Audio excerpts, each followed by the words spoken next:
今日係12月18號星期四，幫講出聲即日快遞，同大家一齊睇下Trump點樣對住全美國嘅人民車大炮啊！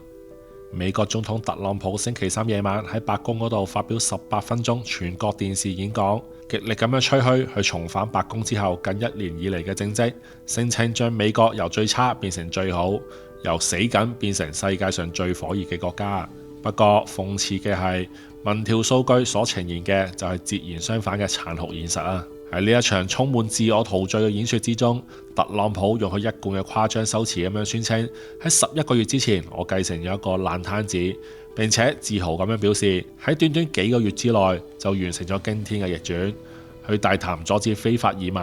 結束咗8場戰爭、降低物價等等嘅成就，甚至係宣布向145萬名美軍發放1776美元嘅戰時紅利，仲暗示呢一啲係關稅收入所帶嚟嘅紅利。但係民意嘅寒暑表就俾咗一個截然不同嘅讀數啦。就喺特朗普發表講話嘅前一日，路透社同埋市場研究公司益普索嘅最新民調就顯示啦，只有39%嘅美國成年人滿意特朗普嘅工作表現，較本月初嘅41%進一步下跌，逼近佢本屆任期38%嘅最低紀錄。更加有殺傷力嘅數據就喺經濟領域嗰度，就算特朗普喺講話之中信誓旦旦，聲稱降低物價方面取得重大嘅進展，但係只有33%嘅受訪者認同去處理經濟事務嘅方式，創下任內嘅新低。